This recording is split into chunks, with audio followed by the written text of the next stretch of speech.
Okay, well that's good then. So we've got Steve Wills here, Wiltshire-based UFO researcher. Well, not just UFO research. I think you're interested in all types of unexplained phenomena. Am I correct, Steve?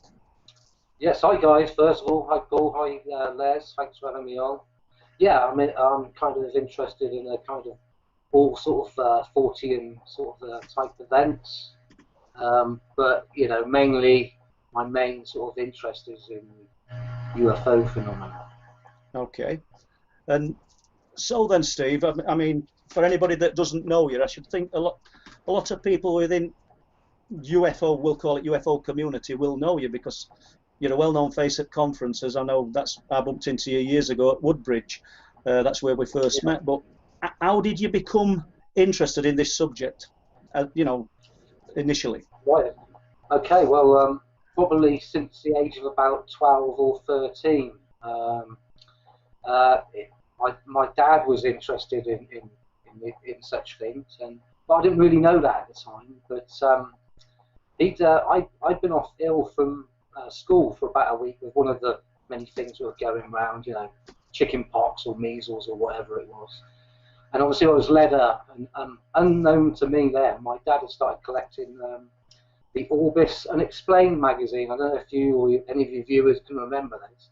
It was kind of like a bi-weekly magazine which you know, you collected, and obviously later on you could fill it into a binder, and obviously it went, you know, right across the piece in terms of, you know, UFOs, Loch Ness Monster, Bigfoot, you know, apports of stone, you know, the whole shooting match, you know. Yeah. And I can remember kind of devouring these magazines, and, you know, and reading them from cover to cover. So that was the thing that kind of piqued my interest. My dad also had a couple of sort of UFO books, which was he had the famous John Fuller book, The Interrupted Journey, which was the Betty and Barney Hill abduction story, and he had of course the Warminster Mystery, which kind of rang a bell with me because that's where, you know, this is my hometown. So, did your dad have any sightings of his own? Well, if he did, he never told me. He had been in the RAF many years previously, but he never related any sightings to me. But as I said, he collected all these magazines, and I was unaware he had done until this period when I was kind of led ill off school. Yeah?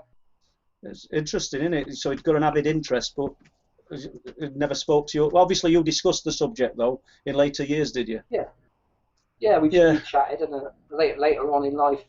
Fortunately, my dad's no longer with me, but you know, in the 90s, I took him to a couple of kind of crop circle and UFO conferences were happening, you know, within the locality. So he did have an interest, a long-standing interest. So Steve, can you tell us a little bit, because I know you'll know a lot more than I know, I'm green as grass with this, about the famous Warminster sighting, and sort of how did it develop, how did it start initially? Take as long as you like, because it's something I'm interested in. Okay, well, you know, if we look at where we are first, Warminster is in the county of Wiltshire, which to the west goes into the county of Somerset, and Warminster literally is slap bang from the A36 between the cities of Bath and Salisbury. Right slap bang in the middle there. So if you see the A36, see Bath and Salisbury, Warminster's somewhere in the middle. Now, the town is, within the location of the town, there's a number of Iron Age and Bronze Age settlements, and you know, and there's what they call the hill, and it's about 6 or 7 hills surrounding the town. So, and obviously there's long barrows, you know, Neolithic long barrows in the area. So it's very much a place which is kind of steeped in myth and legend. And of course we're a stone's throw away from Stonehenge. There's a bit of a pun. Yeah.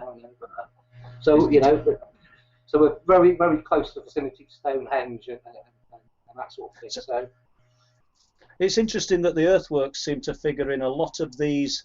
Can you hear me okay, Steve? Yes, yeah. Yeah. Earthworks seem to figure in a lot of these locations where unexplained phenomena occurs, isn't it? Have you any views on that? Well, other than, yeah, you're right. I mean, yeah, Stonehenge, Avebury again, Avebury and Silbury Hill, again in Wiltshire. Phenomena of this, the same types of light phenomena have been recorded in that particular area as well. So you're right, and obviously there's a number of stone circles that have attachment to different either paranormal type events as well, isn't there? Steve? Do you get other people with other interests in another genre visiting these locations? Not just UFO researchers. Do you get all types of varied interested parties? In Warminster, do you mean? Well, yeah. Primarily, I'd say the UFO sky watchers, because obviously, as I'll explain later, a bit later on, Warminster got this attachment as a town where you could see this kind of phenomenon from. Yeah. So Warminster, so primarily, yes, it's the sky watchers. But I mean, if you want me to just backtrack, so I think the initial question was how it started. Yeah. It started around Christmas 1964, on Christmas morning, early hours of the morning. Nook Camp, which is a little village just outside Warminster, where there's a little army presence there. They perceived what they thought they heard was the chimney stack of the camp crashing down onto the floor. And as they obviously rushed out, they expected to see masonry and that spewed across the yard and that, but there was nothing there. So this was a kind of strange trickster sort of type of thing, which on its own was just peculiar. But later on, there was the famous one was a woman who was actually going to a church service, a church in Sanborn area of the town, for Christmas morning, Christmas service. And she was kind of, if you listen to how Arthur Shuttlewood, who we'll come on to him in a minute, Marjorie Bye, who was a housewife from Warminster, who was going to Christchurch, and this is kind of Arthur's, how he's described it. There was a sonic deluge, broke with full fury, and weird crackling noises, menacing sounds, vibration, and shock waves. And obviously, Marjorie sort of succumbed to this strange, focused sonic deluge and sort of fell to her knees, and it left her feeling sort of very perplexed and a bit shaken up, I'm sure. But these strange sounds occurred pretty frequently, and for some months, 4 or 5 months, before no one actually was mentioning UFOs at that point. It was just this strange, audible kind of din going around the town. There's many accounts. Let me just give you a few more. So the postmaster then, Roger Rump, the same morning, he heard a pounding on the roof of his home, terrific clatter and scrambling sound. And then Joan Brown, another housewife, she actually witnessed the quivering of her roof under an onrush of noise. The cat was sick in various rooms of the house. And that night, after the sound waves sort of dwindled, so the cat was ill after the sound was some days later, again, someone describes a rustling over the rooftop, crackling around the chimney, then a grinding and metallic undertone, and a sonic sort of hum. So that was a couple of days later, and they just go on and on, Yeah. Then you hear another guy, Eric Payne,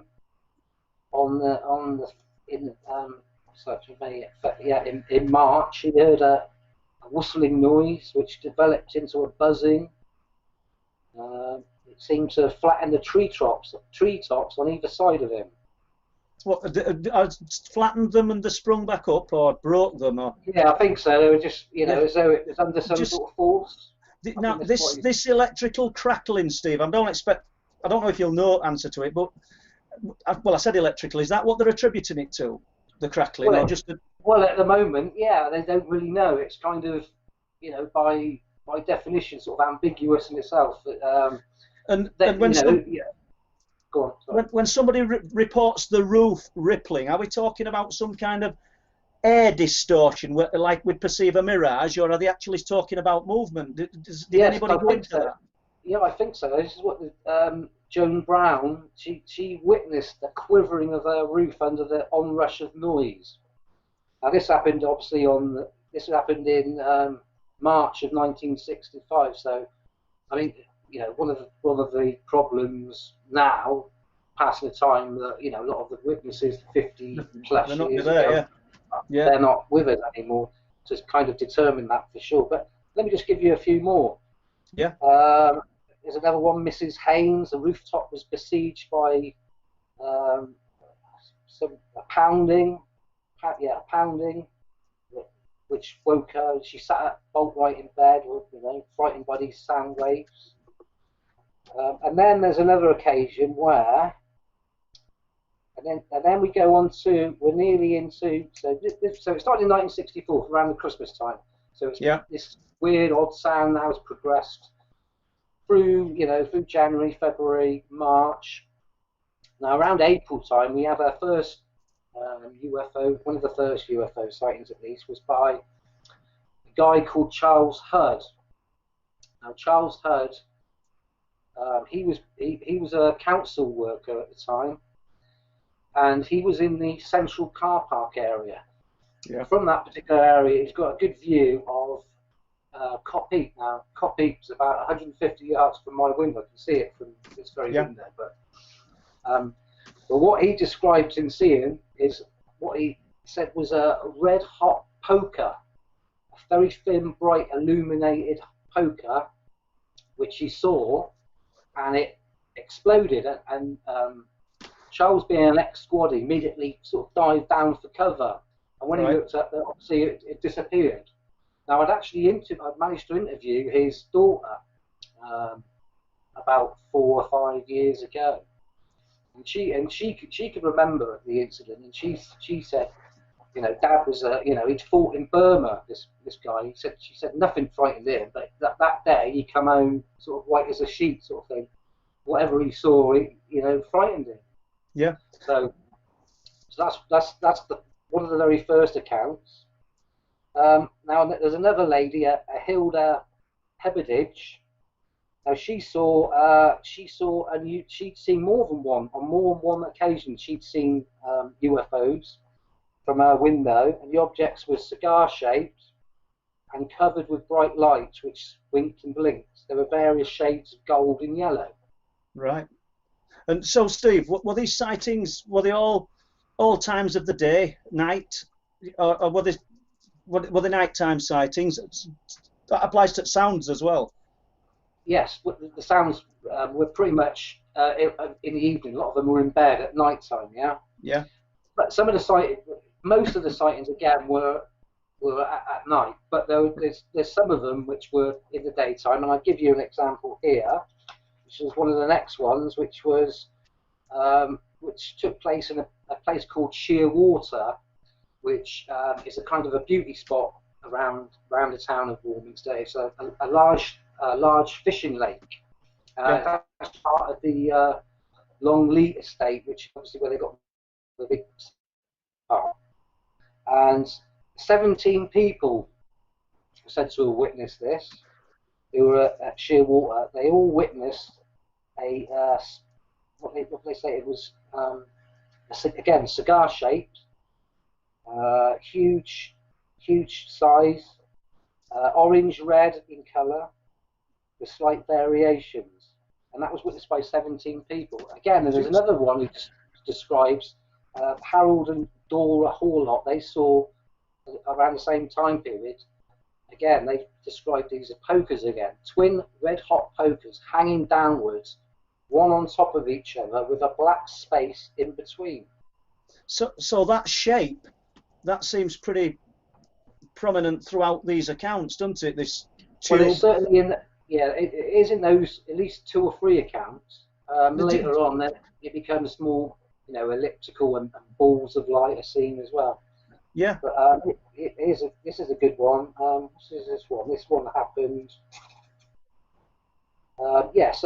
So another woman described what she's seen was like a railway carriage, just a railway carriage Well, with what in a they, way, Steve, I'm sorry to butt in, but in a way, if that were closer, when they're perceiving these tubes, this poker in the sky, if yeah. that were closer, I mean, it might be perceived as a railway carriage.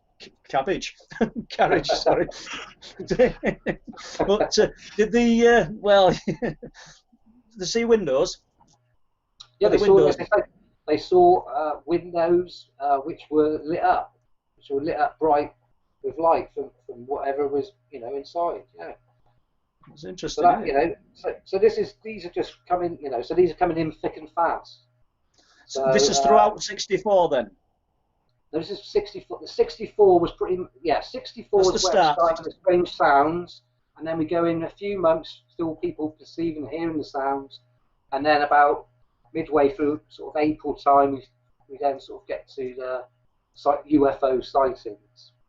Yeah. Okay.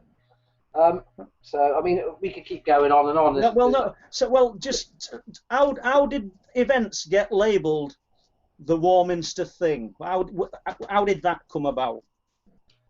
Right. Okay. Well, I mean the other thing I've got to probably put to what we've just spoke about is Okay. there was a journalist called Arthur Shuttlewood. He'd been a councillor. He'd served in the I think he was in the Grenadier Guards. He wasn't originally from Warminster, but he'd settled here around mid 1940s. But he worked for the Warminster Journal as a newspaper reporter, and he's also a correspondent for like some of the dailies, some of the tabloid dailies. So he obviously got wind of the story, first of the strange sound, and he also became obviously started taking an interest in UFO sightings. So he was recording all this stuff. Right. And I think your question was how did it become called the thing? Well, I think because we had the strange audible sounds, because it was so, you couldn't label it. I think that's why it could be called the thing. Yeah. There wasn't any specific thing. However, I think that for a long time, and I think you can kind of back this up, because you found reports, regarding UFOs being described as the thing. That's correct. Yeah. Interesting. I don't. This was at Filey. The Filey Mercury, I think, first reported thing in the sky at Filey. I mean, it could be just terminology, and that was to do with the. I think I spoke about it either last week or the week before. A 5.5-hour Coast Guard sighting of this object, literally above the Flamborough Coast Guard Centre station, and started at 5:30 in the morning, went on till 12. Incredible sighting, witnessed by a lot of people, and at one point it moved and it went over towards Filey, and the people of the reporters of the newspapers of the day actually got to look at it with binoculars. I mean, a 5.5-hour sighting is quite incredible. If we got that today, I think, Steve, with technology we've got today and cameras, we'd probably, I don't know what we'd have proof of. We'd have proof of something. But yeah, so that word were being bandied about then, weren't it? But it's interesting. I think another kind of aspect is probably because to the general public at large, people didn't probably know a lot about UFOs or flying saucers. So probably something like, ambiguous like the thing, probably was a catch-all sort of term used by both local and even, national newspapers. Yeah, I would agree.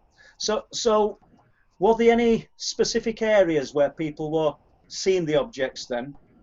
After the sounds, well, we can apply that to sounds as well.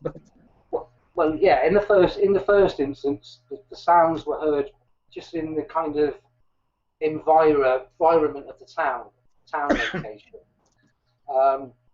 Later on, as obviously as the sightings got noted in the newspapers and people's attention was drawn to it, you'd have lots of would-be sky watchers coming to the town, and obviously they were using some of the hills to use as kind of lookout points for Yeah. strange lights. Now Arthur Shuttlewood by that time he'd kind of he'd once he said he started off as a hard-nosed skeptic. Whether he was ever that, I'm not sure, but he had his own sighting, and not too long after that, he kind of put together his own kind of sky watching team, and from many points around the town, notably Cradle Hill and an area called Middle Hill, which is also called Star Hill by sky watchers of the day. And additionally Clay Hill. These 3 points were where some of the phenomenon was seen, and obviously gave good views across the horizon where they could kind of scour the skies, if you see what I mean. I do, yeah. And do you think, could any of the sightings or any of it be put down to the military presence, or be attributed to anything? What suggestions or what theories were put forward before people settled on the UFOs as being a true unknown, should we say? Yeah, I'm glad you said that, actually. And we have to kind of establish that Warminster is right on the cusp of the Salisbury Plain. Now, Salisbury Plain is the kind of British military's kind of tested and proving ground. Exercises are conducted on there, regularly.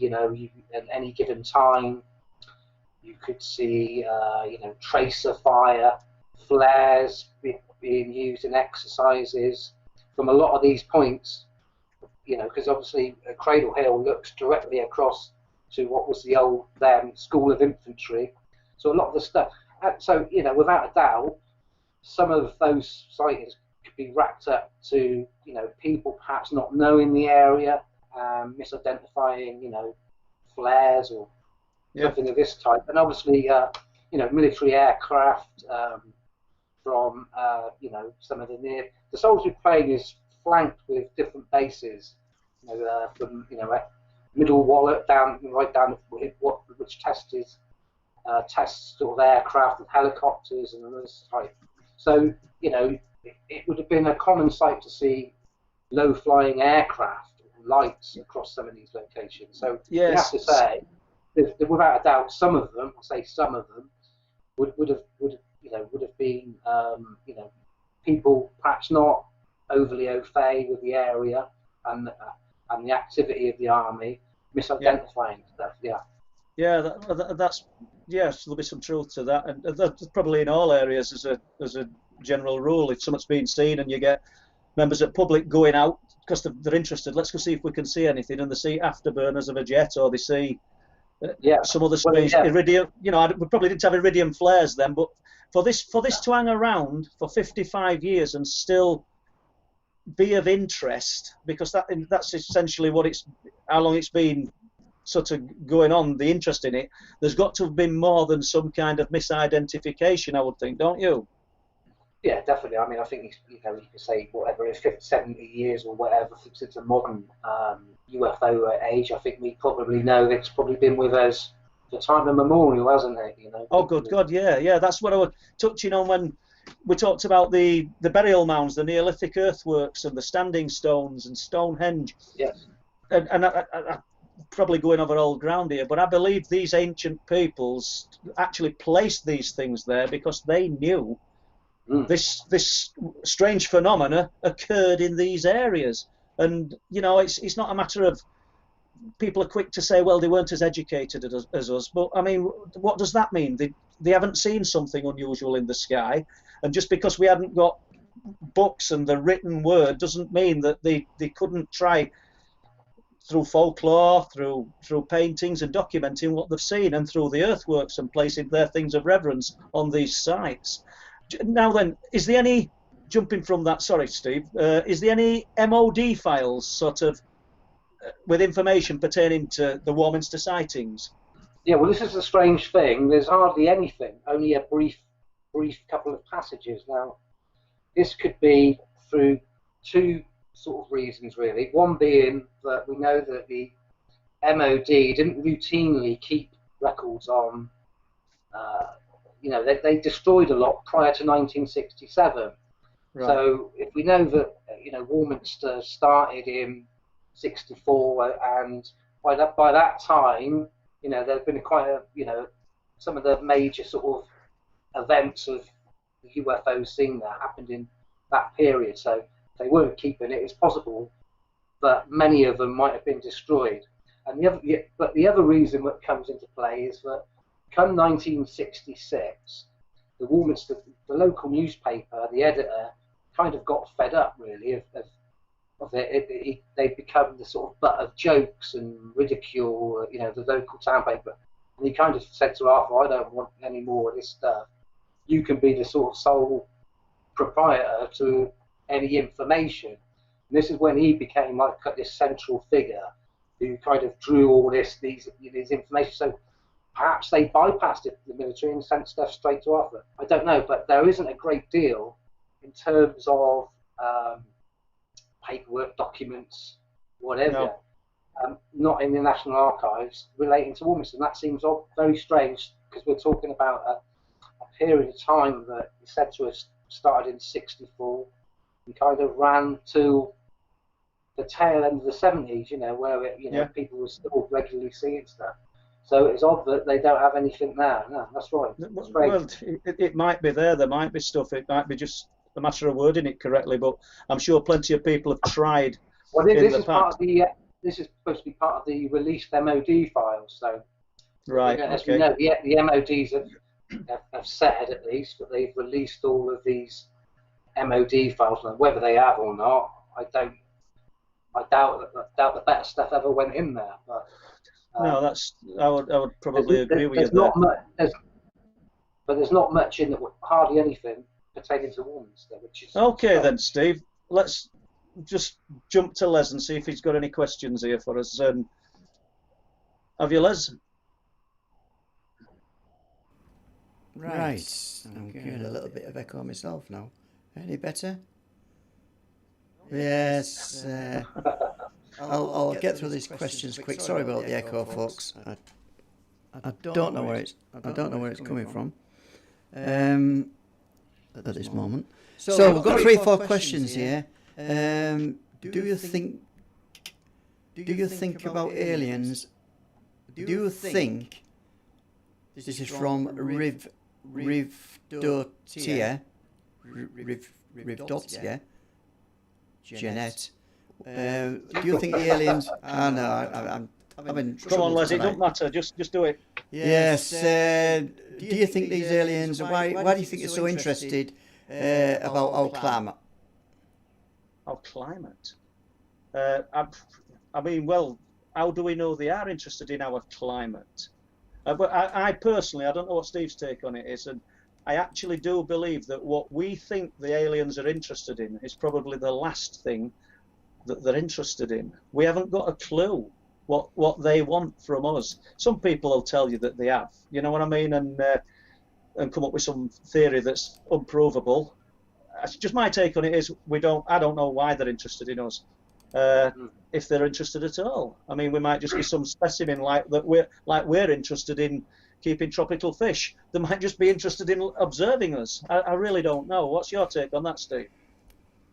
Well, I mean, there's been a long understanding with contactees who, when they've ever spoken to these occupants of whatever, they've always kind of relayed this information that that obviously you're not looking after the planet, aren't they? And you're nuclear weapon, you're building nuclear weapons, and you're not looking after the planet. So that you could make an argument that that's a long-standing thought process, isn't it? That that they've been telling us this kind of message from certainly since the 50s.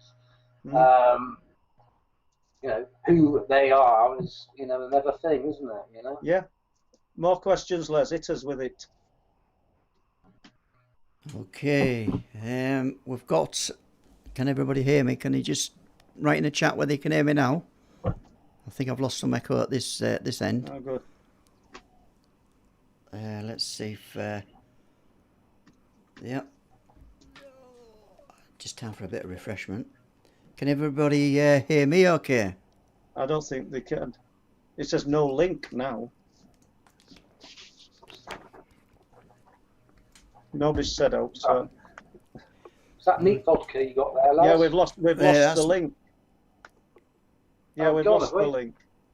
Yeah. No, we're still going.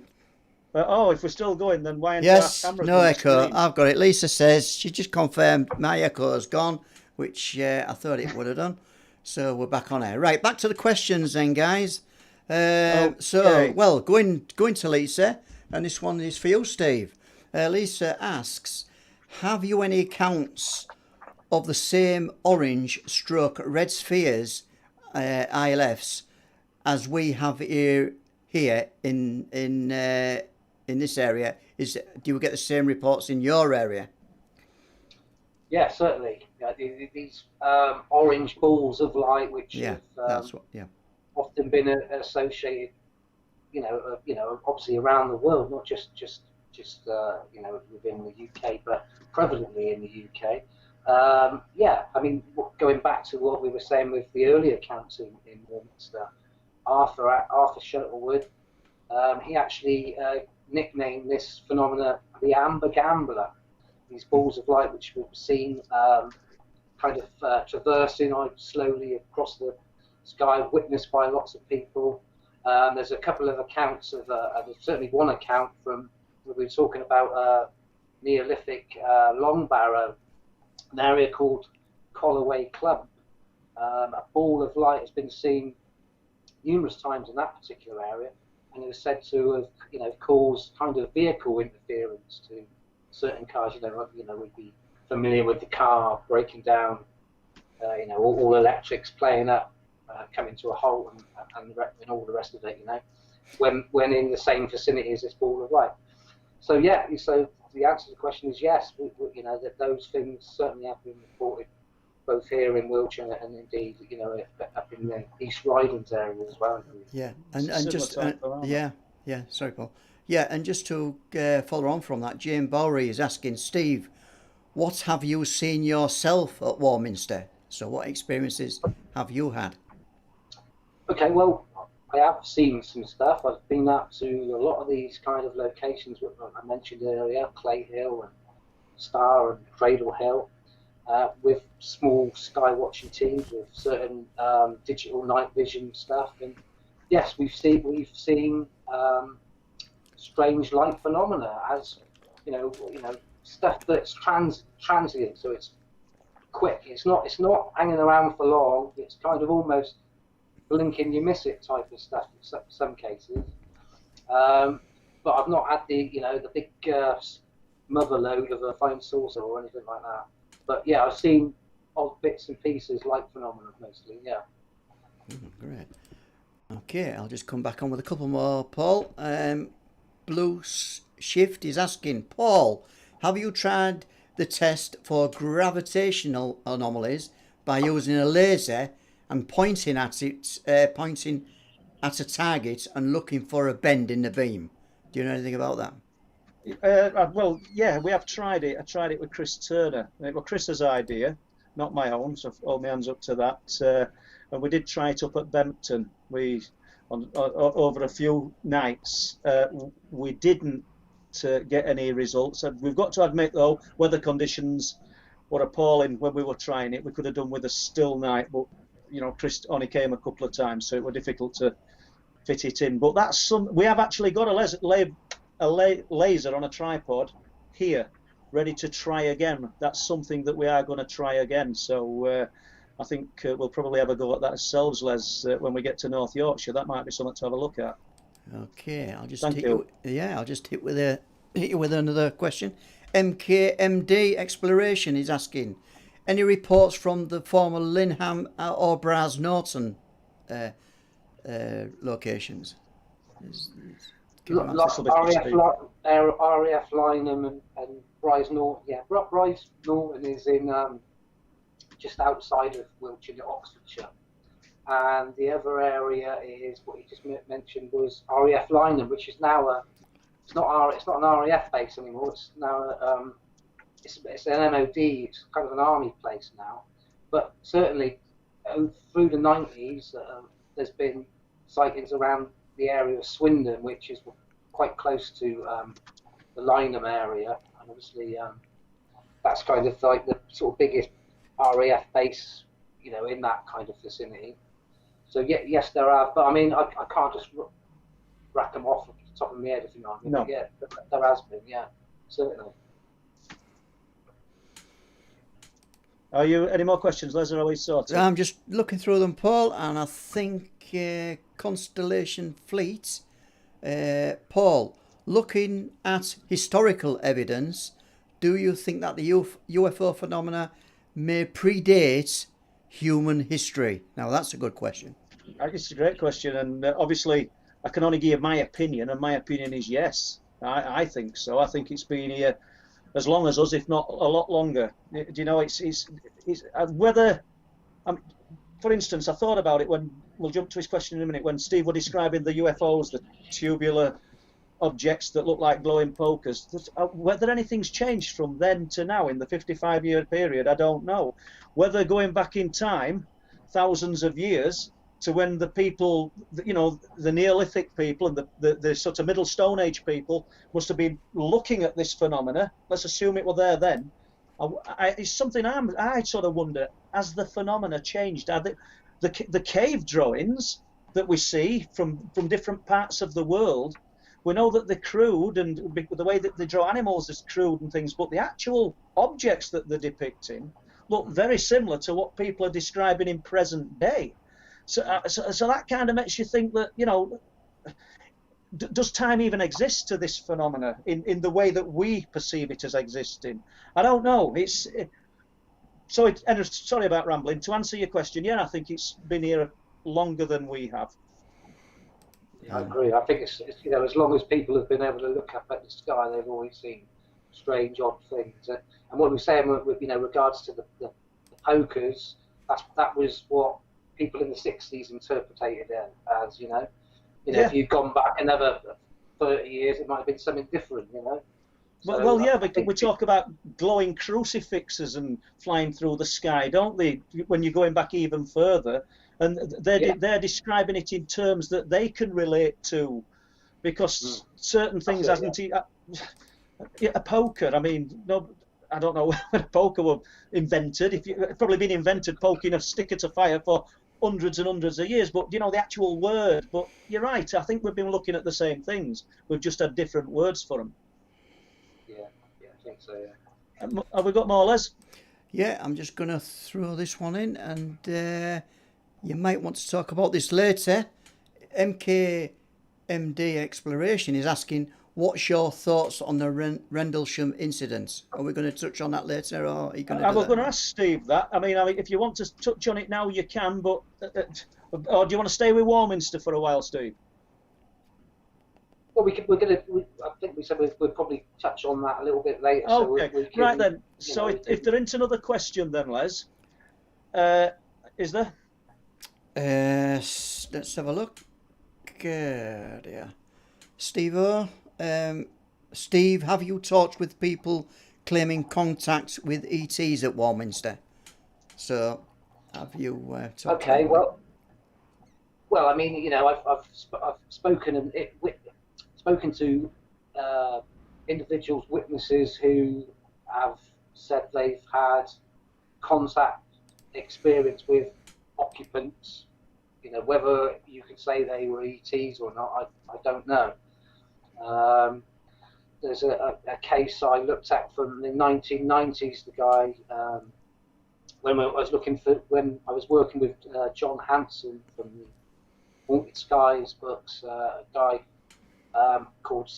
guy called Steve. I won't give his surname out because you know I'm not sure if he probably want me to say his account, but he had something very similar to like the 1980 Alan Godfrey sighting, where this light, again a cylindrical sort of bright light, was in the middle of a road, and obviously he had to stop, and you know I think he was a bit phased out and the rest of it, but he can remember what he perceived was somebody stood next to the driver's side window looking in, and beyond that his sort of conscious recollection doesn't go a lot further than that. Next minute he's driving down the road with, I don't know, 25, 30 minutes missing time. But When yeah, you I say have spoken with him. when you say somebody, Steve, stood at the side of the car, does he describe what he saw stood at the side of the car, or? No, he says that whatever it was almost as bright as this object Oh, coming right. around the car, and he was frightened to look. He said he was too frightened to look. Okay. Have we done with questions for a moment, Les? Well, I've just got one great comment. I don't know if anybody saw that on the chat, but I've noticed it. And let's have a look. All right, great comments. Tom Waters. Guys, I think this is a general call out to everybody. Guys, cancel your TV licenses and donate to the Truth Proof channel instead. Oh, So lovely. that's pretty good, isn't Cheers, it? Tom. Have a gin on that. Tom Waters, thanks, Tom. That's I think we'll carry that as our logo from now on. Cancel your TV license and support the Truth Proof live stream channel. That's great. No, I'll leave it with you guys, and we'll come back later on. Okay then. So right then, staying with Warminster, is there an archive at Warminster that sort of, because I know you said there's not a lot of in the MOD files. I think there is an archive at Warminster that sort of celebrates its famous UFO history, isn't there? Have you had any dealings with this? Yeah, within the town itself, we go back to Arthur Shuttlewood. Arthur, like I said, had this sky watching team with him, and it drew different people from all over the place. One of which was a Daily Express reporter from London, who actually moved to Warminster to kind of follow the events as they unfolded. And this guy was called Ken Rogers, and he became, again, along with Arthur, a full-time investigator into all this. And obviously, he was involved very early on, and he kind of amassed a huge load of files regarding all this. Now, when he sadly died in the mid-1990s, he bequeathed all his files and scrapbooks and different research notes to the local town library, which has its own little museum upstairs. Now, if you actually make an appointment, you can actually go in and have a look, and I've done so many times. And and obviously there's not masses of it, but there's a fair amount. In fact, someone actually borrowed some stuff and never brought it back, unfortunately. Really? But, yeah, sadly. But there's lots of stuff there, if you know what I mean, from newsletters that were sort of bandied around at the time about everything that was going on. Scrapbook cuttings from the local newspaper, his own sighting reports that he got from different witnesses at the time. So it's a kind of real treasure trove. And anyone who's sort of in the area, like I say, as long as they make an appointment with the local town library, can go up and view all this stuff. And Excellent. Yeah, make some excellent kind of reading, really. And Steve, if you're into it, I suppose. Well, yeah, you'd have to be involved. Do they advertise it? I bet they don't. I bet nobody knows, do they? Apart from they people don't. in the immediate area. You're right. Yeah, I mean, I think there's somewhat of a bit of embarrassment about it by some of the town. I mean, I remember back in 2015, myself, Kevin Goodman, Colin Rees, and David Feast looked to put on a conference, which ultimately we did, but we actually went to the local council in the first instance to see if we could get some backing. We thought it might sort of drum up a bit of enthusiasm. It was the 50th year anniversary of all this stuff. And, though they were in some quarters, they were kind of interested, a lot of people were kind of a little bit embarrassed and thought, oh, no, we don't want this sort of thing, or it's all a load of rubbish anyway. I mean, we explained, well, you might think that, but it was part of the town's social history regarding whatever, you think. But ultimately, we kind of done it on our own backs, so we did it without the sort of council's kind of help. But blessings, sort of thing, yeah. Yeah. Just so in questions, then the best place to go for sightings is Butterwick. I don't normally look at them because if I start looking at them, I can't think what I'm going to say. But you know, they're not wrong. Anybody get a map and look where Butterwick is in East Yorkshire, and it's a brilliant place to see unexplained phenomena. So I take it whoever said that must live. I think Lisa lives close anyway, but live sort of close to Butterwick, because I spent a few years there, on and off. I don't mean living there. With Steve Ashbridge, we used to go up and we've seen some really incredible, we'll call it light phenomena, around Butterwick, Weaverthorpe. So whoever said that, they are on the money. We stopped going up around Cotton, Butterwick and Weaverthorpe because there were a lot of activity on the cliff tops. However, it's a bit flat up there at the moment. I don't mean, pardon the pun, it's because the cliffs, but it's a bit flat. There's not a lot happening at the moment. Things will change. That's the nature of unexplained phenomena. But we will probably end up on the Wolds and sort of give that a try again. But yeah, sorry about breaking into that, Steve. You're at top of hour nearly, Les. Do you want us to carry on for a little bit? Okay then. So if we jump now to crop circles then, Steve, because I think you've got a bit of knowledge on crop circles and the history. Do you want to tell us a little bit about that, and we can go into that afterwards if you've got time?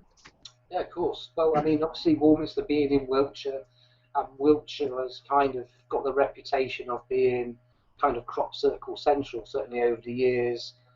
You know, Hampshire and Wiltshire together probably have kind of had more crop circles than anywhere else, but probably Wiltshire has probably reigned supreme in terms of, you know, the amount of crop circles it's had over the years. Now, if we look back into the kind of annals of crop circle history, there were many kind of very basic circular patterns, sometimes described about 20 foot in diameter, not spectacular like the ones we see today, but there's accounts for that in around a lot of the villages, because this area is pretty rural, as you can imagine. Some of the villages going back to the 50s, so these are basic circles. Now, yeah. if you kind of look at, Arthur actually looked into some of this stuff, and there was some of the, not always crop circles per se, crop depressions, not always circles, square shapes, kind of, and these were looked at the time as being UFO landing nests. No one was the word crop circle came many years later when Colin Andrew coined the phrase in the early 80s. So these were being looked at by UFO investigators in the first instance. And there was quite a few in and around the area of Cradle Hill and Clay Hill. As I say, these weren't anything spectacular, certainly not like the ones we see today, but obviously there's recordings of crop circles, not just here, but there's another area in Alton Barnes, which is part of an area called Pewsey Vale. You've got the downs there and lots of fields, and over the years, this field, one called Eastfield, is probably something that spurned more crop circles than anywhere else. But now we're talking more about the modern age, from the 90s onwards, when some of these were undoubtedly made by people. If you're asking me, do I think all crop circles, if any of them are real, I really don't know. I mean, you only need to have one needs to be made, deemed real, and everything changes, doesn't it? But that's correct, yeah. But I mean, over the years, I've kind of known people who've made these things, and I certainly know that they can make them. I don't necessarily think it's anything other than man-made. We're talking about the elaborate pictograms, of course. Yeah. As I say, obviously, we don't need to name names or anything like that, but what you're saying then is a vast majority of them are man-made. Yeah, almost certainly. Probably. I don't want to put words in your mouth, but Yeah, no, absolutely right. Okay. So, I think Les will probably want us to have a little break at this point. Yeah, that's correct, Paul. Just a couple of minute break, either to open the beer, open the wine, or go for a pee. You know, one of them. Okay, see if we can get this little video In to that play. order. All in that order. Yeah. Okay.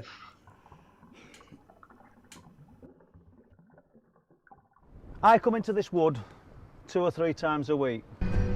So I'm a collector of stories of the unusual, of the strange, of the bizarre.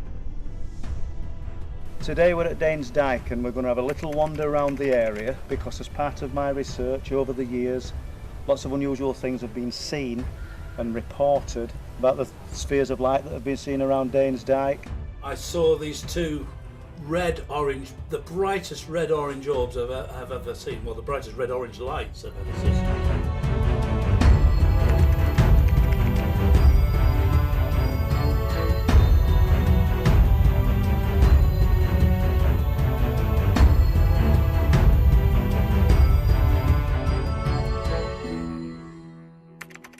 The Beast of Barmston Drains 6 miles up the road. Flixton 10 miles inland. The Flixton Werewolf. Why are these stories concentrated around this area? I do think that there's other realities or something interdimensional. And the first view I got was at the edge of these houses down the bottom, off that orange light floating up and down and backwards and forwards and up and down.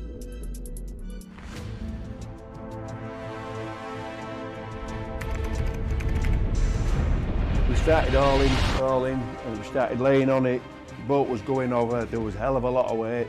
The starboard side come out the water and I noticed there was an ejector seat. So I actually winched him aboard. And he come aboard in 1 heap and we put him far side of the wheelhouse. When we're talking about things out at sea, many times we've been up there and we keep hearing this noise. So it's a rumbling noise and we're trying to explain about where it comes from. And it's out at sea.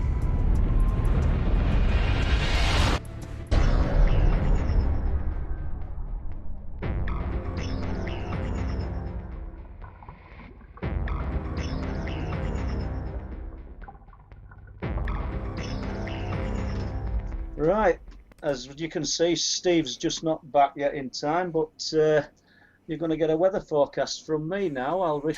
No, you're not.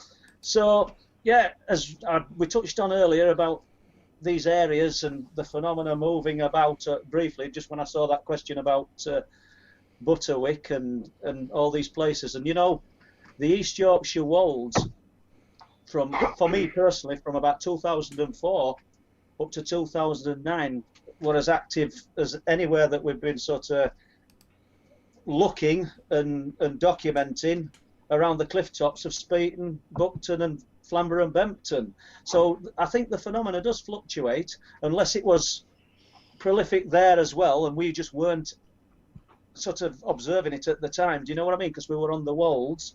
But enough of my waffle.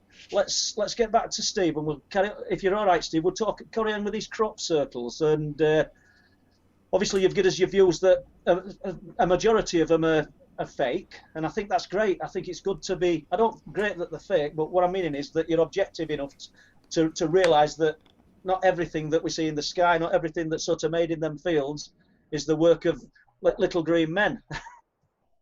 No, absolutely. I mean, you know, I wouldn't say they're fake in the first instance because they're all kind of there, aren't they? They're not. Yeah, but I think you know what I mean. Are they being tried to, and are they being passed off as something otherworldly? Well, in which case, to me, they're fake.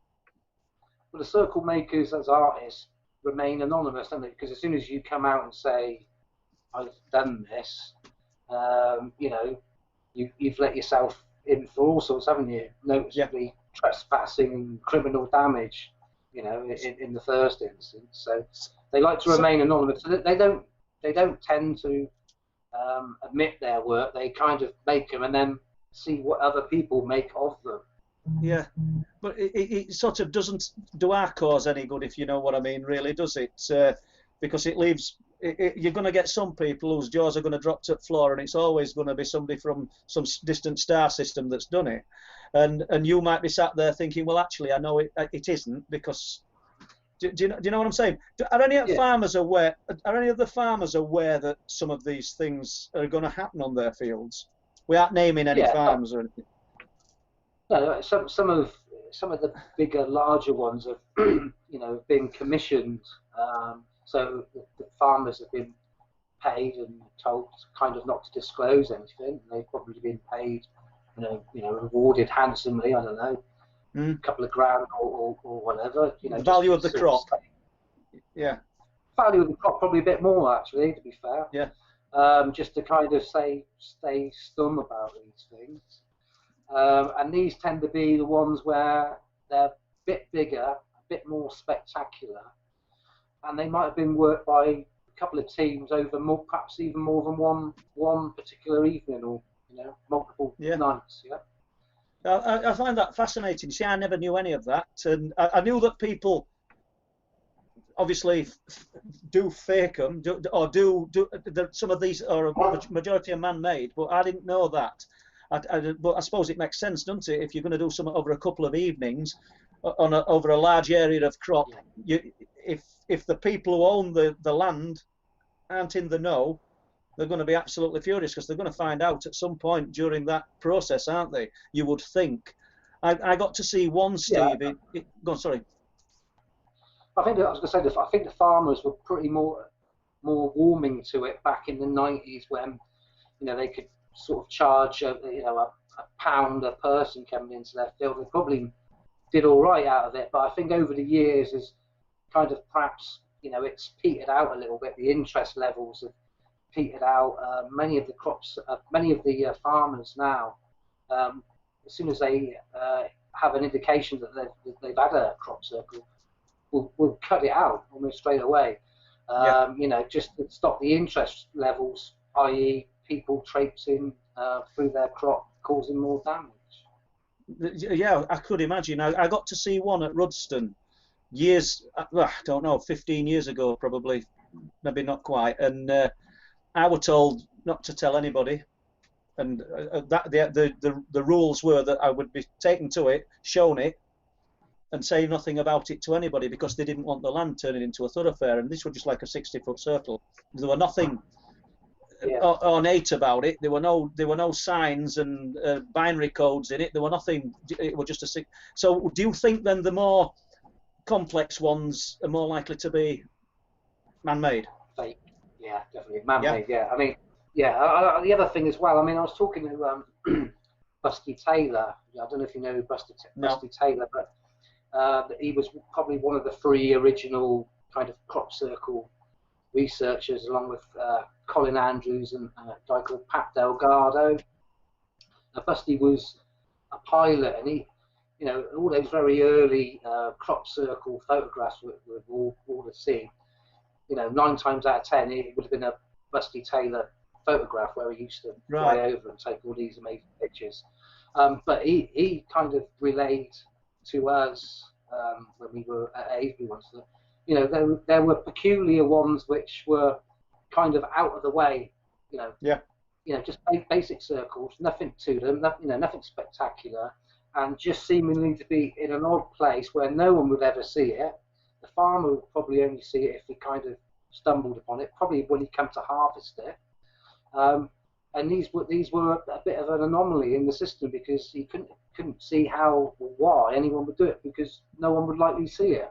No one were meant to see it. Well, just to stick with that, and I may have touched on this story before, but I think it's worth retelling, simply because we're on about crop circles.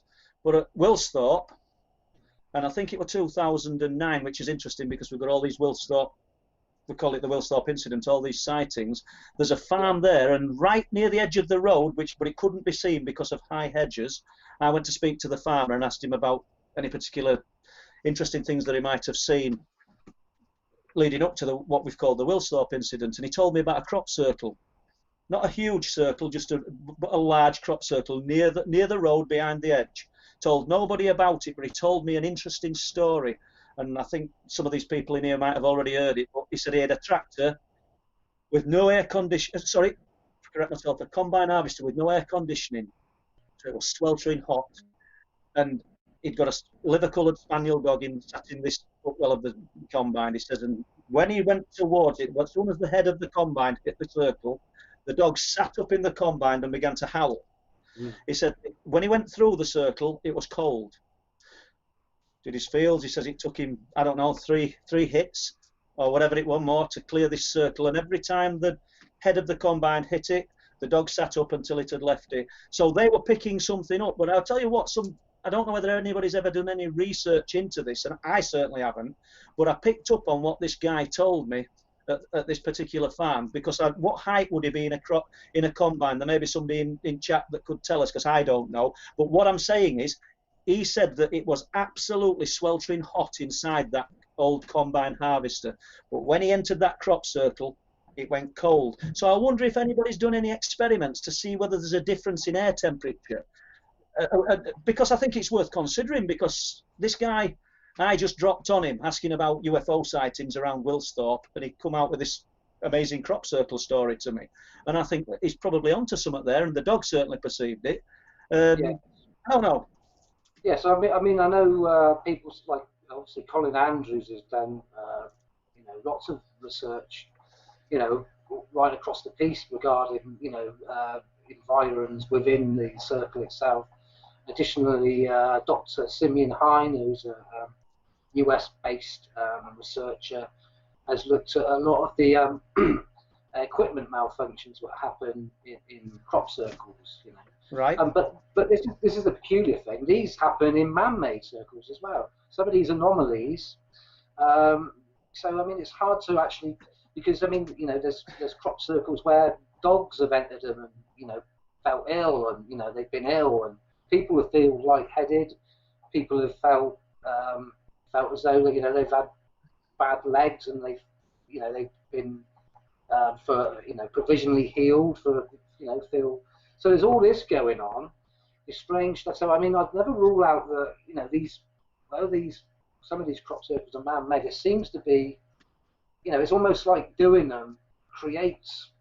Yeah, paranormal stuff around it. Or do we underestimate the power of our own abilities, should we say? And we're trying to create a mystery and evoke a mystery, and are we tapping into something and drawing it in, or are we actually projecting something ourselves? Because I've often thought, that nuts and bolts UFO researchers see nuts and bolts craft, and you've got the light form people seem to see light. So, do you know what I mean? And and I don't doubt that both are seeing something. Creating like these fault forms, or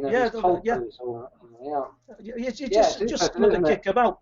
But staying with that for a minute, I don't know if you're aware, but I think it was 67. Somebody might correct me. June and July of 67, craters appeared all over the UK. Literally all over. There were one on cliff tops at Flamborough called the Hood Crater, because it was at Hood Farm. They made the national newspapers as well as the local papers. But the reason I'm bringing this up is Patrick Moore went to visit most of the craters, and the MOD. And they took Geiger counters and they checked them, and the cuttings of the clippings of the time were saying he's looking to dispel rumours of little green men, because that was a term, weren't it, in the 60s. But what Patrick Moore did, and I don't think he realised it didn't, but he did an incredible write-up on crop circles, because he went to look at some particular crop circles. I think it's somewhere like Dufton Fell, but I can't remember exactly. I've not got information in front of me. But he talks about seeing the circle and seeing a huge mass of a barley field being removed and a potato crop being removed at the same time. But then he talks about these elliptical depressions in the crop. The corn was pressed down, and it was strange. And so we got the guy there to dispel the rumour of flying saucers, for want of a better word, and UFOs. But he's actually promoting the crop circles, because I think, I mean, I don't know, when did they start being reported widely, crop circles? Well, I mean, there's something that goes back to, again, there's stuff from, the Mowing Devil, which is a kind of famous old thing from Hertfordshire, which is, I think I'm right in saying that's the 1600s. Good God, right. But I mean, it's debatable whether that's the same thing, if you know what I mean. But we certainly know that there was crop circles reported in the 50s, and there were strange, what we call crop circles, there were strange depressions. If you look at the MOD UFO files, there's stuff in there which there was stuff in there in the 40s, which British intelligence looked at in terms of they thought that it could be some sort of German sympathisers marking out bits in the field, pointing to, you know, strategic places to bombs and that. Yeah. So that they were always, there's always been things seen in fields. Now, of course, some of it is, we talk about misidentifications of lights in the sky. Some of it could be wind damage. Wind damage can strike down crop, and knock it out and make it look like a sort of circular depression. Some, you know, heavy machinery led on the ground for many years might, you know, leave some sort of indentation. This sort of thing, but back in the 40s and that. But of course, most of this stuff wasn't necessarily attached just to crops. These could have been in long grass, in, you know, in fields, and the rest of them. So, if you want to move on from there, have you, unless you have anything else to add to the crop circle phenomena?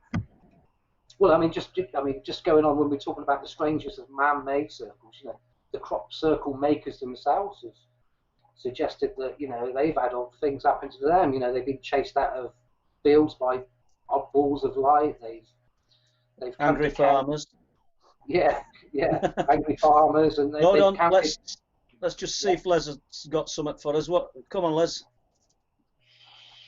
Okay, we're back on air. I'm just going to grab this machine because it's a little bit difficult reading it over there. So I'm going to go through some questions now, guys. Let's have a look. Right. Rebecca King is asking, do either of you believe that aliens intervened at some point to help with the evolution of man? God, what a question. I mean, I don't mean it's not a good question, but I don't think I've got the intellect to answer that. My gut feeling is probably yes, but then I contradict myself because I'm not sure we're dealing with aliens as in from up there. I've always said whatever's interacting is already here, unless it's got some absolutely super advanced technology that can sort of bypass all these sort of light years that men of science tell us are an impossibility to get here. Do you know what I mean? So it's got to be already here. Well, has it had some kind of intervention with our evolution? Well, when you look at how far we've come in such a short period of time, I would have to say, in my own opinion, some things give us a bit of a leg up. What do you think, Steve? I'd be along the same lines as that, more or less. I mean, I think, you know, whether, I think the question, has ET been involved? I mean, I'm like you, I don't know what UFOs are or what they represent per se. I mean, I know they're weird and odd and high strangeness in some cases, but like you, I wouldn't hang my hat on that being extraterrestrial in nature.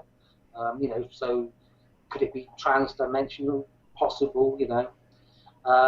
Yeah, but I think this phenomena, as we said earlier on, with lights in the sky, has always been with us. I believe so, yeah. So yeah, that's great. That's great answers there. I'm just following on from that. I think you've already answered it, Justin. Lisa Odd was asking, did someone see us here on Earth? Sort of like ties in with our last question, really, doesn't it? So. I don't know. I mean, one man's opinion.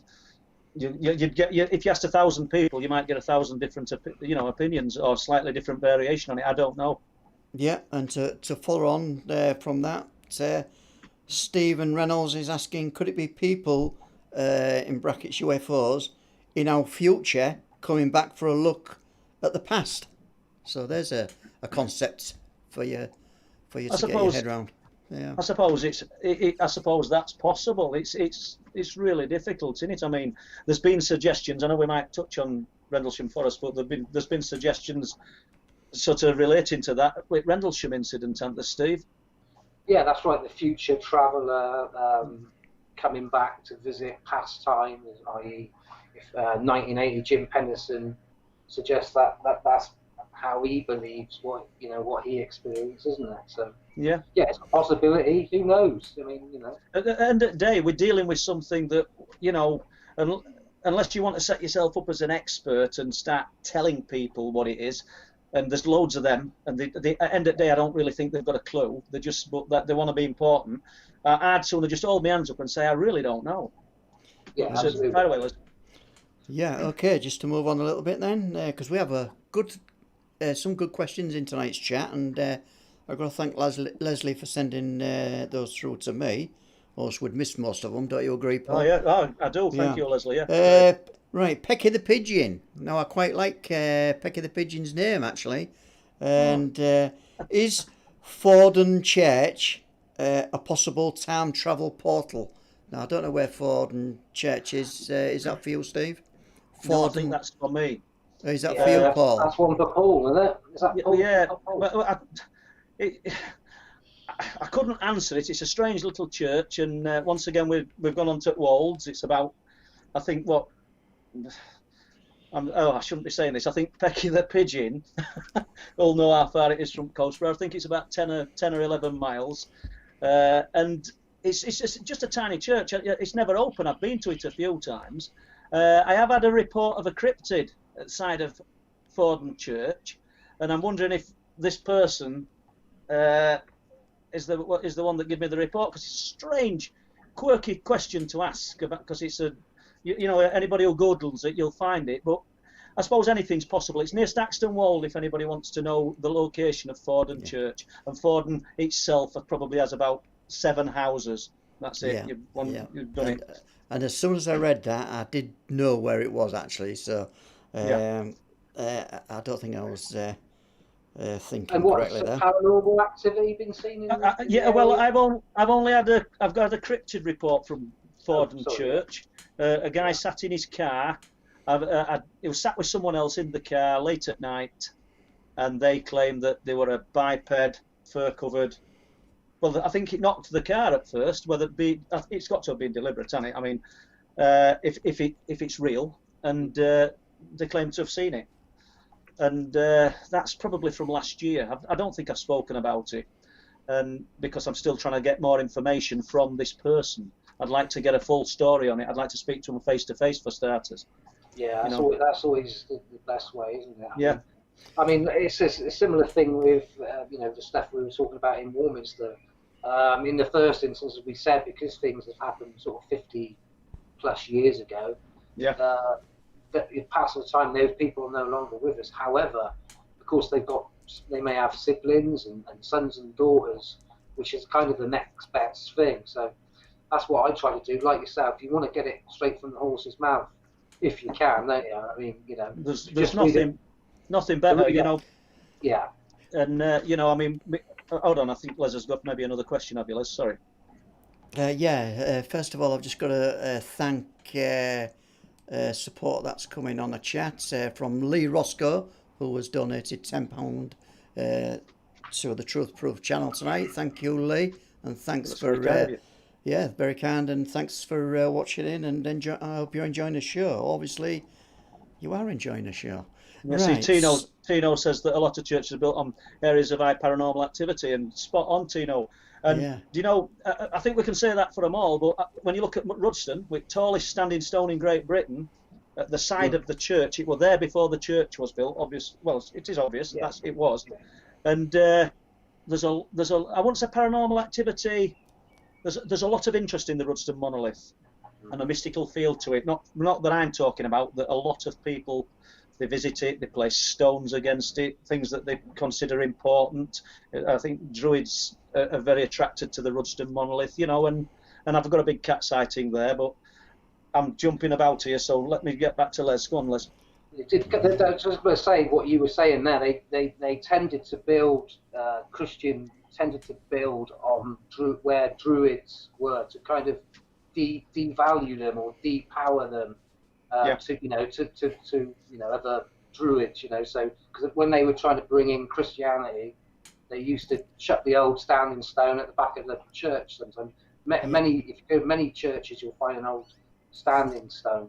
Yeah, and there's a great question following on from what you've just said, Steve, and MKMD Exploration is asking, do you think Stonehenge is UFO related? Well, I don't know if it's UFO related, but like Paul kind of alluded to earlier on, you know, a lot of these areas, you know, for whatever, we can kind of all chew the fat on why it was built the way it was, and we probably still have 2 or 3 different explanations for it. But I believe that some of this stuff was, you know, that they were seeing this stuff regularly in the vicinity. I believe that personally, but I mean, you know, do I think it's UFO specifically related? Well no, I don't think specifically, but I think this kind of thought processes from, you know, our ancestors, you know, they'd always looked at, they'd always seen things. I think, you know, the monument meant, you know, lots of different things. I think perhaps one aspect of it might have been, you know, to, you know, worship the paranormal or something like that. So possibly, yeah. I think you've probably got something with that, Stephen. You know, obviously, no TV, nothing like we've got today. Just fire, sky, hunt to eat, and then they see something spectacular in the sky. That would have been a main event. Yeah. And if you've got a particular, it would have meant a lot. And if you've got a particular area, because all that's lost. I don't mean that there's a bit of a revival, maybe, I don't know if that's the right word, but all that's been lost. I would say from the 30s, 40s, 50s and 60s, we've tended to drop away from, it's not really a belief system, because if you've seen something, you don't need to be convinced, and you don't need to explain to other people what you've seen is real. You can't unsee it. But back then, it's sort of in, you know, thousands or hundreds and thousands of years ago, if they'd have seen something like that when they're sat round a fire, sort of, I don't know, discussing whatever they discussed and eating, it really would have been something spectacular, something to place a stone of reverence again, you know, you know, and I think that's where some of it is. I mean, further up north, up Whitby, we've got the Devil's Arrows, which is, incidentally, they're made of the same stone as the Rudston monolith. They're not as tall, but I think there's 5. And, you know, we've got these stones all over the North Yorkshire moors. I mean, I got taught a bit of a lesson by the gamekeeper who me and Les went and spoke to the other week, and he were telling me about the North Yorkshire moors and the amount of burial mounds and standing stones. There's probably more on the North Yorkshire moors than anywhere in Great Britain. And I don't know what it means, but we've got all these connotations and place names as well that relate to the things we're looking at. But we'll stick with the questions to Steve. Okay, then a couple for Steve then. Cinder's Earth. Hi Steve, have you any reports? Hi Cinders. Have you any reports in the Norfolk and Suffolk area? No, not specifically, not Norfolk and Suffolk. Obviously, although I've looked into, as many people would do, you know, Rendlesham Forest, which is obviously located in Suffolk and has kind of got this sort of Rosetta Stone kind of status to it within, you know, the annals of certainly British ufology.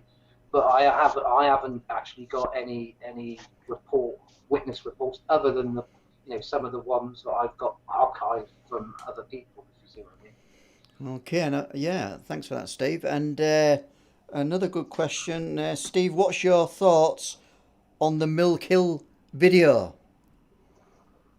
And that's from Lisa. Are they talking about the Milk Hill video or the Oliver's Castle? Well, Lisa's wrote the Milk Hill video. Right, if they're talking about the Milk Hill video, I think this is what they're talking about. A white ball of light, which was filmed by Steve Alexander, who's now a famous crop circle researcher. But very early, yeah, he filmed on VCR.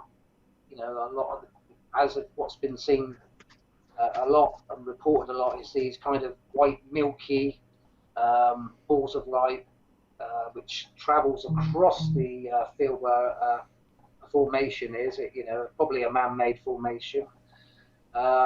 Seems to changed direction and goes over, and he actually flies over the tractor driver. And I think Colin Andrews interviewed the tractor driver, and he saw what he described as a smallish size white saucer that passed directly overhead. So yeah, that particular footage is interesting. But I mean, there's been the Oliver Castle one, which is where a number of these balls of light forms a crop circle.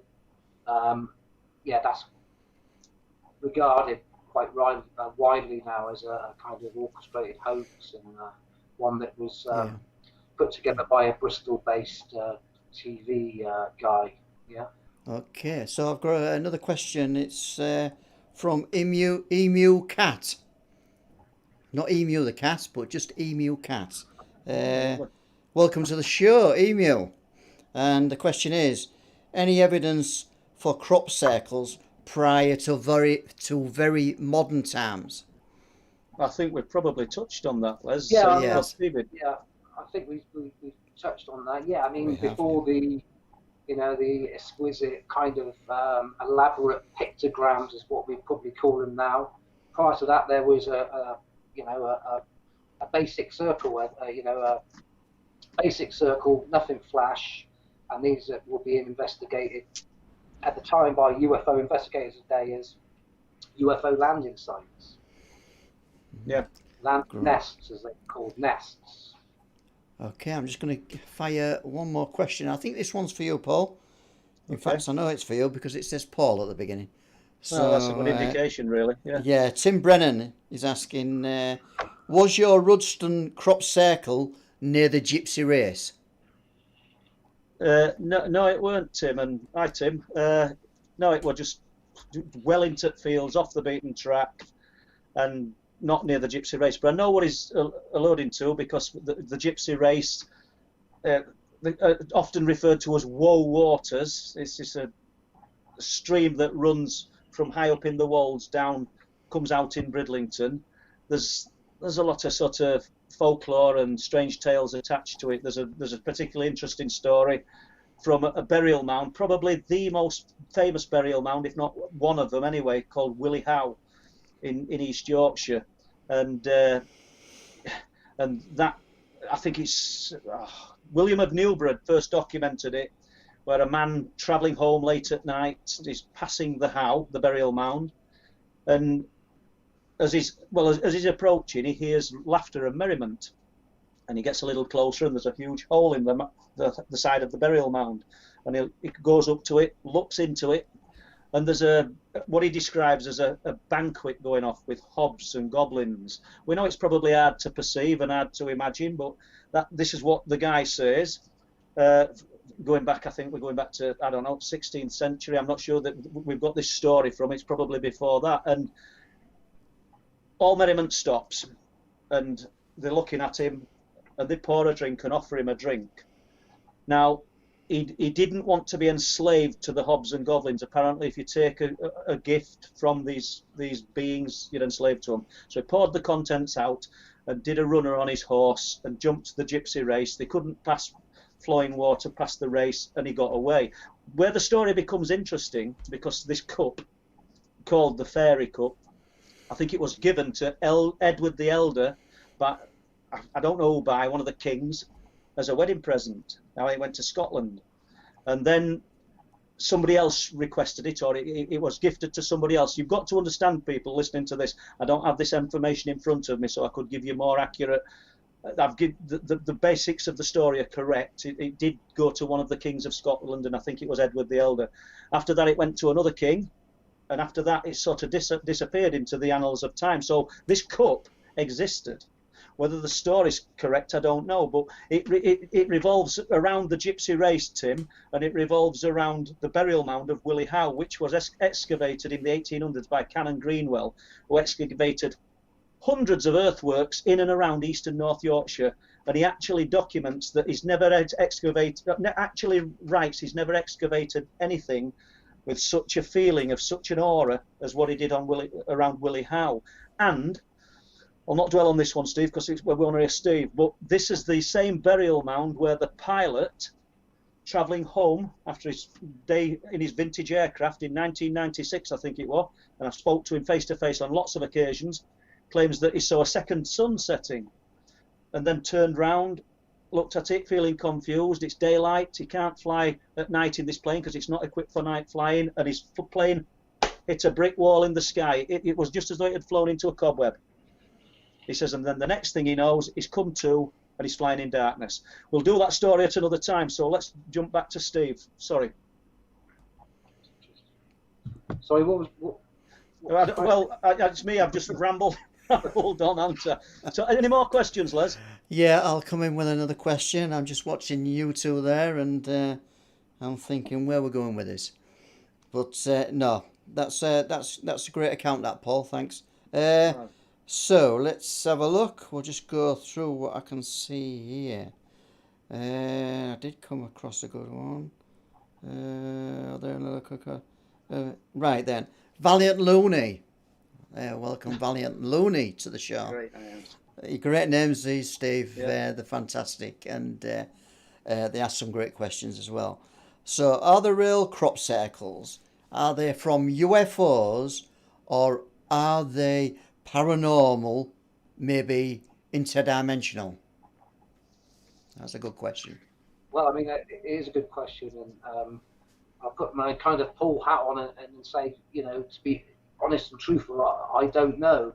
But what I would suggest about some of the crop circles, I mean, if you take crop circles out of the equation, and there's always been UFO landing sites, hasn't there? You know, we don't hear about them perhaps so readily or as often these days. So, I mean, you know, I certainly would suggest that some could be genuine UFO landing sites. Some could be, you know, I mean, there was a guy who actually suggested that this might have been some kind of sort of vortex, some sort of odd weather phenomenon might cause these basic circles. In fact, you know, I mean, famously, Doug and Dave, the first kind of crop circle makers, they kind of upped their game and moved away from basic circles to more elaborate patterns after this theory came out, because, of course, it was a runner, wasn't it? You know, the fact that, you know, if someone suggests that, a scientist suggests that perhaps these are made by some sort of, you know, whirlwind kind of a weather phenomena, they then decided to ramp it up and sort of start making, you know, crucifixes with satellite circles going around it to kind of, you know, dissolve that theory, you know. So also, do you think that's when the crop circles sort of stepped up? Because there's a good point there, Steve, yeah, that for weather phenomena, because that may explain, you know, how people describe the corn being bent and shaped into a certain manner that couldn't be done by human hands, shall we say? There's nothing to say that the weather couldn't do it under certain conditions, is there? As I said, it's an unknown, isn't it? I suppose we're dealing with an unknown, aren't we? It's an unknown, and I mean, I think there's an account from the early 90s where a farmer actually witnessed like a dark, two large, huge cylinder type sort of columns, like if you like, columns of light coming down into his field. One at the far side, but you know, it was there and it disappeared, and then was another one, whether it was the same one that just moved across there. And when that went, there was said to have been a circular depression left in. But that again, basic circle as opposed to a elaborate pictogram. So if Les has got no more questions, then let's just to come across you there, Paul. I think I've one from real early. I don't know if we asked this one. It's from Tino. Yeah, you'll tell me if I'm repeating myself. Tino asks, has there been any resurgence in the Warminster phenomena recently? Good question.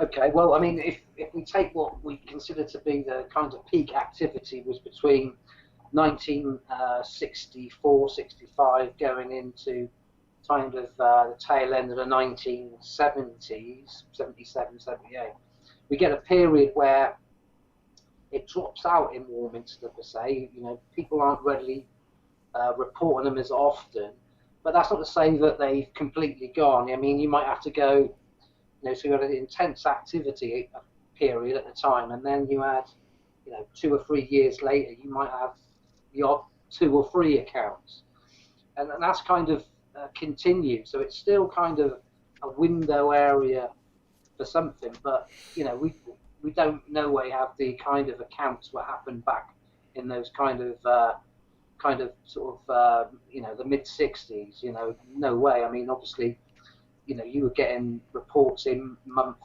out. You know, for you know a good couple of years straight. You know, hence you know, obviously people flock to the town to kind of see these things. Do you think, Steve? Could it be? I don't mean as simple as, but could it be that you've got some periods during this activity, you've got dedicated researchers looking into it, and as they peter out, you get a flat area. Do you think that could be part of the reason? Yeah, definitely. I mean, if there's no Paul Sinclair, do we know about all the stuff that's gone on? That's exactly what I'm getting at, because I've said many times that I don't think that the area I'm looking into is going to be as any more special than other areas at UK. It's obvious with truth proof books that this phenomena were there decades, if not hundreds of years before I started looking into it. I've just found the accounts and spoke to people and put them together. But people believe that there's things happening up there on a regular basis. Now, when something happens up there, it happens, and it's spectacular. And so I don't want to put people off the notion that it's not happening, but I'm still keen to say, don't go up there and just think, well, you know, this is, look, I've read these books, and this thing that we're bound to see something, because that is not how unexplained phenomena operates, and it doesn't work to order. And that's what I was thinking about with the Warminster stuff. You know, you might have got certain researchers who were on it, actually bang on it, because if I switch off from it, Steve, tomorrow, I dare say other people are going to look at it, but who's going to look at it as intense? Who's going to sit in archives for years and years, going through all these papers and travelling to Scarborough and travelling to all these places and speaking to people? It's pretty much 24/7. And I didn't expect it being like this, but it really is. But anyway, back to Steve. So, any more questions? No, don't look like it, does it? So you're breaking up there a little bit on my end. Oh, apologies. I hope you were breaking up a little bit then. Can you hear me now?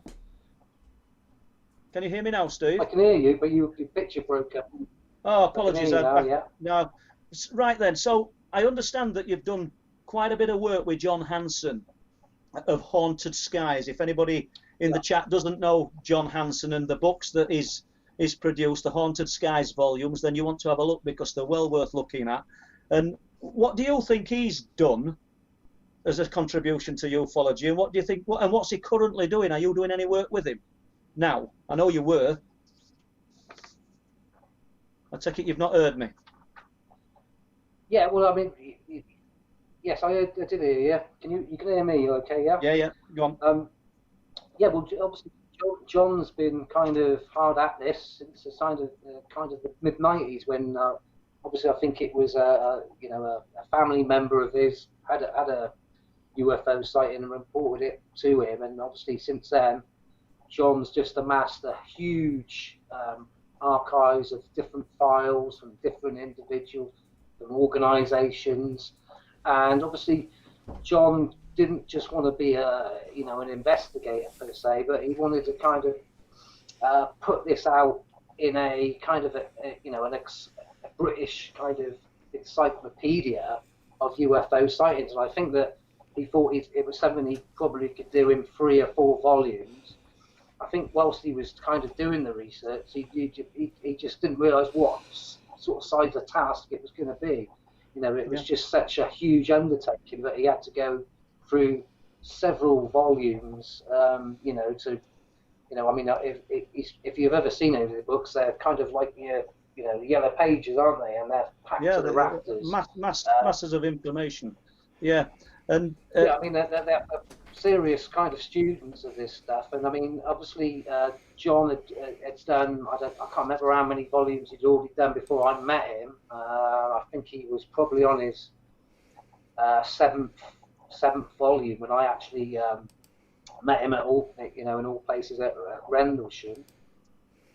And he kind of pitched to me that, you know, he had such a vast array of stuff pertaining to Wiltshire, but perhaps, you know, we could, you know, all kind of work together and kind of look to get, a designated one-off Wiltshire book, Haunted Skies, out, which we have done, and that's been out a couple of years now. Well, I don't know if you want to. I mean, it looks like we've got about 15 minutes left, and I don't know whether you want to talk about the Rendlesham Forest and your views on it, and you know, because I know you've had some involvement with Colonel Holt, haven't you? Yeah, I mean, obviously, I mean, I think obviously, if anybody who's kind of read up on UFOs will know of the famous December 1980 Rendlesham Forest incident, and you know, if we go right back to the start of this interview, I kind of started reading the Unexplained magazine. There was bits in there back then, you know, very early stuff, which kind of sort of detailed about, you know, something occurring there. So, and you know, and over the years, I've been very fortunate to kind of been able to speak with first and foremost the actual principal investigators of the case, which was Brenda Butler and Dot Street, who were, you know, two housewives really, who kind of got out this massive story, which is kind of now regarded, you know, along with Roswell, as kind of one of the biggest stories out there, isn't it? You know. Yeah. Do you think? But you know, do you think Brenda and Dot are overlooked in the grand scheme of the research now? Because obviously they got the story out. I believe, did they?